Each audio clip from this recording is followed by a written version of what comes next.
Hey, Jay. Barnaby Edwards, how are you? I'm okay. How are you? Not bad. If I'm on the line, you're on the air. Okay. Well, we're pre-recorded, so you will be on the air. Okay. How's everything going? How's the show going? It's going well. We load into the theater tomorrow, and so this is like the big week, getting everything, pulling everything together before we open on Thursday. Indeed, indeed. Now you have a real treasure here. Regeneration Theatre takes shows that in their initial run, if you will, did not fare the way they should, and you give them a new life. But here you've gone one step further. You have found an Arthur Miller play that has never been done in New York. That's right, at least as far as I can tell. I'm aware of, I counted them up yesterday, and I'm aware of about 6 or 7 productions that have ever occurred, but none of them have taken place in New York. It's played, the original production was in D.C. in 1978, which was a pre-Broadway tryout, and no one picked it up to transfer it. There were a ton of rewrites during that version. And then in '83, Miller went back to the original version, and it was presented in Cleveland, and it never transferred once again. It saw a bit more success in England, actually. It was done in Bath in '84 and at the RSC in '86. Oh, okay. And then more recently, it did play Westport County Playhouse around 12 years or so ago. And again, no interest from New York. And recently it's been done in Denver and Budapest. Though I think that production you just mentioned garnered some acclaim, I believe, because even one of the reviewers coming remembered it from that production. So there are people very excited. The one not Denver or Cleveland, the one right before that. Oh, the DC production? Yeah. I think one of the reviewers saw it there, and apparently it garnered enough acclaim that he remembered it, but unfortunately not enough to bring it here to the epicenter of theater. There's a fairly famous story about the DC production. In the ceiling, in the title, was this really huge set piece, and it was manufactured in 2 parts. But they flipped the design on one of the parts, so they didn't actually fit together when they loaded them into the theater. So they had to recast the other half. Oh, no. I hear that a lot with musicals. That's the first time I've heard that with a straight play, that the set just can't get into the theater. Well, it got into the theater, it just didn't fit together. It was supposed to slot together, like, if you slot your fingers together, but they flipped the specs when they gave it to the building, to the people who were manufacturing it. So they had to go and remanufacture it. Now, Regeneration Theatre, where did you get the idea? Now, you didn't start it here. You started it in your native land. No. I started it here about 5 years ago. Oh, but you produced in England beforehand. I did a little bit about 25 odd years ago in the UK. With a writer friend of mine, Paul Emilian, who wrote the play we actually started Regeneration with, which was actually a new play that was a riff on Boys in the Band called Boys in the Club. So I was doing that, and then life intervened and built a career over here in the US, and now started to get back into theater about 5 or 6 years ago in terms of producing it. That's excellent. What gave you the impetus to start something like Regeneration? What was your idea behind it, or why you did it? Well, I'm fascinated by shows that seem to get lost and pieces that seem to get lost. People slave over them for years, and then they get put on, and through either circumstance or audience lack of audience seem to get lost, and it feels like, and there's hundreds of plays like that, hundreds of musicals like that. Oh, sure. And it feels like it's worth giving them a second look to see if there is something there. And we've been fairly successful so far, I think, in terms of audience reaction to the pieces that we've chosen, that they all seemed to be worthy of that second look. What's your criteria? Now, you've given yourself quite the interesting, for lack of term, luck of the draw. In some cases, okay, it's obvious why a play didn't succeed. There's a story about the African-American version of Guys and Dolls that was even better than the original, but it opened up during this hideous snowstorm, and so no one came to see it, and it ended up closing prematurely. So you get something like that. But how do you decide between a play that is marvelous, that just didn't have an opportunity, and a play that's not marvelous? What's the criteria? Well, at the end of the day, it comes down to whether I liked it or not, and whether I think, I mean, let's be honest. Good for you. Good for you. Also, whether I think it resonates. I mean, with the last production we did was Small Craft Warning by Tennessee Williams. Williams is a writer I adore. Oh, sure. And I actually think Small Craft Warnings is, if it hadn't come out, if he hadn't written it in the 70s after he'd become somewhat of a caricature or a laughingstock among the critics, it's odd. I think this applies to Miller as well to a certain extent. After those huge successes in the 40s and 50s, suddenly the critics seem to turn on both Williams and Miller, but Williams even more so, I think, more because of his eccentricities, shall we say? Yes.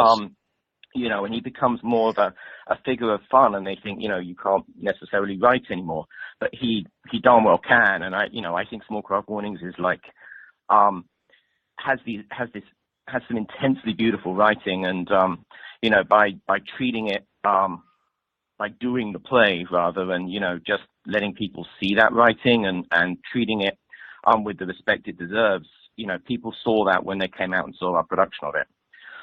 Whether that will happen with the Archbishop ceiling is still, I hope they will. I'm not convinced it's as good a play as Small Craft Warnings, but it's a fascinating play. And especially in the, and it's thought-provoking.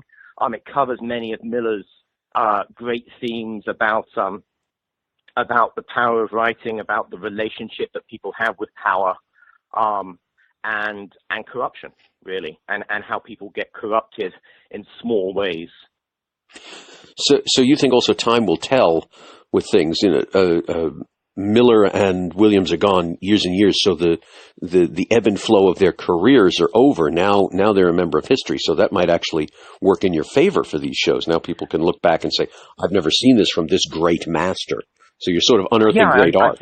I think that's correct. And then there's other criteria, like the next show we're planning on doing is The Shadow Box by Michael Christopher. And when you mention this to people, they're like, oh, I remember that play. That was really amazing. But it's not something that comes up in every, in discussion of important 20th century plays. And so, it's exciting to do that. And we did the same with As Is by William Hoffman last year as well, which again is a play that very rarely done, but is just as an important step in the recognition of the AIDS crisis as The Normal Heart or Angels in America.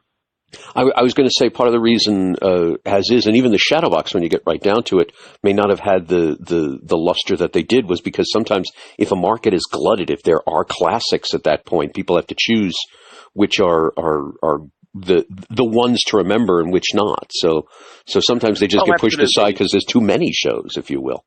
Yeah, in many ways. I think As Is has the misfortune, if you will, to be overshadowed by, the huge arias in The Normal Heart and Angels in America, which are sort of like such big topics, whereas As Is brings it right down to the everyday. It's really just about two people, as opposed to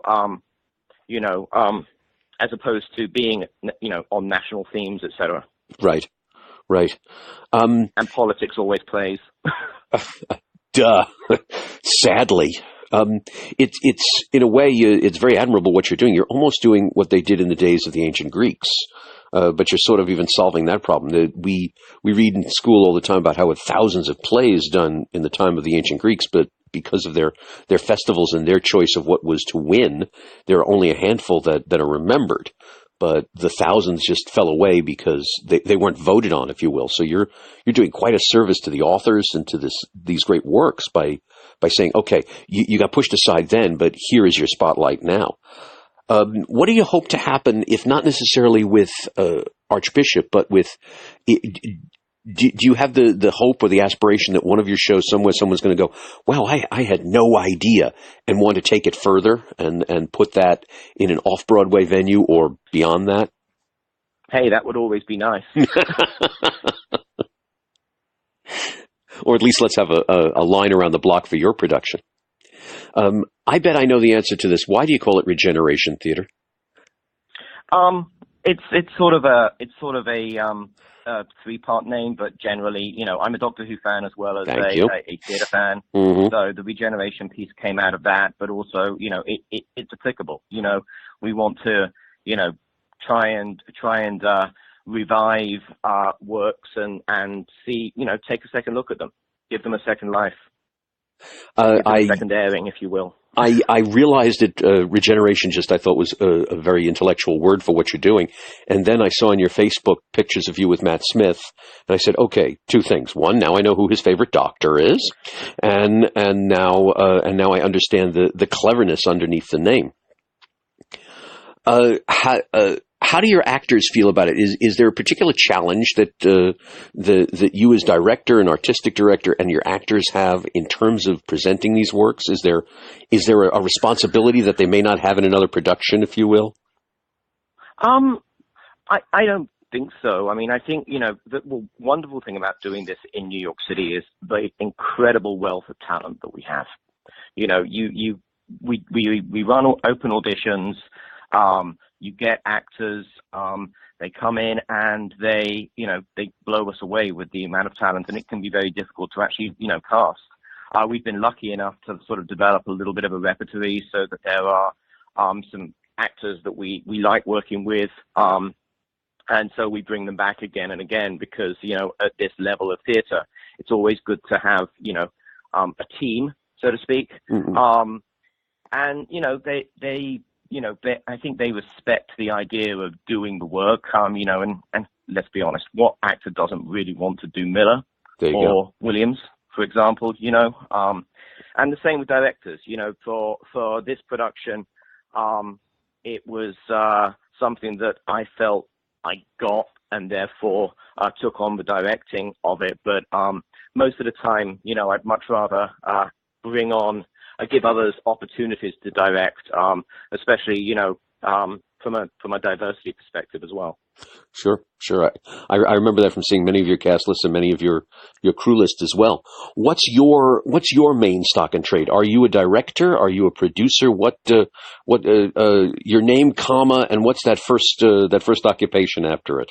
Well, I mean, I would say it's artistic director more than director. It's really, producing artistic director, if you will. Sure. I'm much more, interested in being in putting the show together, bringing the team together, leading the team, and giving opportunities to artists to that they may not otherwise get. That's where I like to, I look at myself as a creative producer. In that I have input into it rather than just funding it. But and I'm in the rehearsal room even when there are others involved. So but directing is not the thing that is my be all and my end all. But getting the shows together is very cool. There are very few who have your philosophy the way you do, which is excellent. Where do you find these shows? I was just thinking of it now as you were saying. I was like, how did he find the Archbishop ceiling? Now I remember the Shadowbox. I remember the Shadowbox when I was in college. And when I saw it on your list, I was like, wow, how did he remember to find that? How did he know to get that? Where do you find your shows? Where do you look? Well, I take suggestions, quite honestly. The Shadowbox absolutely came from my co-founder of Regeneration, Marcus Gualberto, who directed As Is for us and directed Small Craft Warnings with me. He actually was the one who remembered the shadow box. The Archbishop ceiling, I was actually just in the Strand and, going through Miller plays, and it didn't have an absurdly huge cast. And when I read the back, considering the day and age in which we are living in, a play about whether or not the government is listening to you seemed extremely resonant. Mm-hmm. And a play which talks about government control of what can be written seemed extremely relevant. And, I needed to read it a few times, let it sit with me, try and understand a little bit of why it didn't work so well the first time around. I also got in touch with a Miller scholar from the UK called Christopher Bigsby, who directed the 1983 Cleveland production. And he gave a little bit of background that, the producers had Miller dumb it down in DC, which was part of the reason for its failure there. Mm-hmm. And so the published script is now the original one from pre-DC with a few tweaks. So, that was kind of interesting. But wow. So you, even in this case, you're not only you're taking the unknown production, but you're taking the unknown version of it. Wow. Yeah, well, it's the version that's now done. Although the Budapest production I mentioned earlier, which is actually available on YouTube, seems to have taken a few liberties, shall we say. Uh-huh. Okay. Well, I guess Miller's gone long enough, and they're far enough away that they can. Yes. Wow. So you go into a major amount of research. You go into a major amount of work before getting a production. Now, every artistic director can claim the amount of work and dedication they go through, but you're looking beyond just the artistic quality here. You're looking at the reason why it didn't work. You're looking at versions of it. You're looking at commentary from scholars.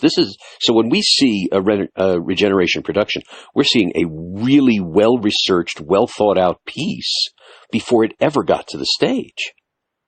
Yeah, I do tend to go back and learn a lot about the shows that we put on, because I want to make sure that we're being faithful to the author's intent, but also just try and understand what makes it tick and why it was written in the first place. Here's the uncomfortable question. Have you ever presented a show under this aegis, and then after it closed, you said, "Yeah, okay, that's why it failed," and you sort of realized why it can't go any further? Yeah, absolutely. I mean, I think a great example of that is Come Back to the Five and Dime Jimmy Dean, which everybody knows the title. Yeah.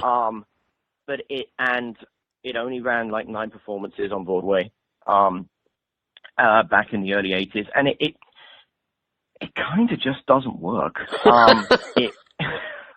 That's great.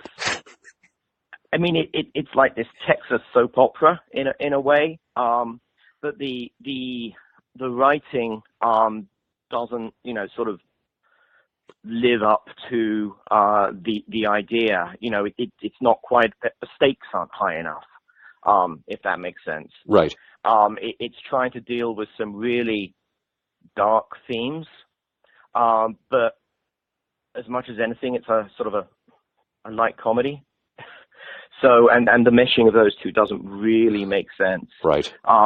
It works as a play, but it's not. It didn't have the power I thought it was going to. I'm proud of our production. I think we gave it as good a shot as we could, and we did the play. But it doesn't stand up to the other pieces that we've done so far. Interesting, in my opinion. And I think we got that from some of the audiences as well. They were a little bemused about why it was being brought back. Gotcha. I was going to slightly disagree. You had a lot of good accolades, I remember, from that production, and I smiled to myself because I saw it many, many years ago, and I thought to myself, well, I guess they did more with it than most people did. So you're to be applauded even on that level, that you've taken work that even that maybe should stay hidden, but you've given it this amazing life afterwards. what's in the future? What are your big plans for Regeneration? 5 years from now, where are you? Oh, there you go. Quite honestly, that that's a big question. It would be, I don't really have an answer for that at the moment. It's, at the moment I'm heads down doing the work, and learning all the time, creating a community, and trying to, encourage artists to expand. And if that's what we become known for in New York, that would be great. I'd like people to say, okay, that's a Regeneration piece, production. I know it's going to be, solid, small scale. They're gonna show it respect, and they're gonna have good artists. Actually, I was when you said I have no answer, I was drawing the breath to say, well, what about? And that's what I imagine. Frankly, I can see the ambition in you and your company, and I imagine there's going to come a point where students and artists alike are going to suddenly read a play and say, oh, this didn't go well. This should be a Regeneration show. Well, Regeneration should grab this show. I could see you being barraged with emails from people saying, I have this play that was done in Canada and it just never made it to America. And I could see you being tortured that way. Yeah, that would be really great. I love that. Marcus has brought me, Shadowbox. I've had suggestions from a couple of other people. After Smallcraft, I got a list of about 10 plays from Jenny Bath, who played Violet in that production for us, that I'm still sort of going through as I, make plans while holding down a full-time job at the same time. Oh, my goodness. Well, that's, I was about to say, oh, my goodness, but I realize, yeah, that's what we all do. So for some reason, all us artists have to have 2 tanks of energy in this at any point. Exactly. I could see somewhere along the line a show not doing well on Broadway, closing, and the producer somewhere will shrug and say, that's okay, Regeneration will do it in 10 years. And there will be your legacy. Barnaby, thank you so much. Thrilled to hear from you. Thrilled to hear about this. When I first met you and I first heard about this, I thought this was probably one of the more ingenious missions that any theater company has had in a long while. So I'm so happy you're flourishing. I'm so happy there's so many shows out there that will get your helping hand, and I really look forward to hearing all that goes on with Archbishop's Ceiling. Thank you. My pleasure. Thank you. I'll tell all our listeners exactly how they can come and see this rare classic, and I look forward to the Shadowbox as well. Sounds great. Thanks, Jay. Cool. Thank you. Ciao.